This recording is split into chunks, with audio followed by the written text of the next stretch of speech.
Lions club of Rudrur ఆధ్వర్యంలో నిర్వహించిన health camp. Rudrur మండలం బుధవారం నవంబర్ 5 రుద్రూరు మండల కేంద్రంలోని పద్మశాలి కమ్యూనిటీ హాల్లో ఈరోజు ఉచిత వైద్య శిబిరాన్ని లయన్స్ క్లబ్ ఆఫ్ రుద్రూరు వారి ఆధ్వర్యంలో నిర్వహించడం జరిగింది.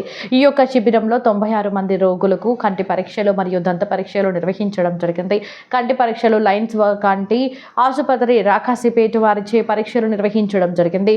దంత పరీక్షలు డాక్టర్ ఇర్ఫాన్ అలీ దంత వైద్యులచే నిర్వహించడం జరిగింది.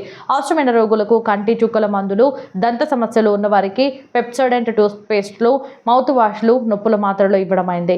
ఇందులో 12 మంది రోగులకు ఉచిత కంటి ఆపరేషన్ నిమిత్తం లయన్స్ కంటి ఆసుపత్రికి వారిని పంపించడం జరిగింది. ఈ సందర్భంగా లయన్స్ క్లబ్ ఆఫ్ రుద్రూరు అధ్యక్షులు లయన్ కేవి మోహన్ మాట్లాడుతూ ఈ రోజు నిర్వహించిన ఉచిత వైద్య శిబిరానికి మంచి స్పందన వచ్చింది అని, వైద్య శిబిరం నిర్వహించుటకు పద్మశాలి సంఘం కమ్యూనిటీ హాల్ని అడిగిన వెంటనే సమ్మతం తెలిపిన సంఘం అధ్యక్షులు గెంటిల సాయిలకు మరియు సంఘం సభ్యులకు కృతజ్ఞతలు తెలియజేశారు. ఈ యొక్క కార్యక్రమంలో క్లబ్ కార్యదర్శి లయన్ గుంటూరు ప్రశాంత్ గౌడ్, కోశాధికారి లయన్ ఇమ్రాన్, జిల్లా chairman lion Shyam Sundar Pahade, senior సభ్యులు లయన్ ప్రవీణ్ కుమార్ కారంగుల, మెంబర్లు లయన్ పార్వతి, ప్రశాంత్, లయన్ గాండ్ల మధు, గ్రామ పెద్దలు Maningalingam, camp in charge lion Hanumantharao మరియు పద్మశాలి సభ్యులు, ఆసుపత్రి సిబ్బంది, రోగులు తదితరులు పాల్గొన్నారు.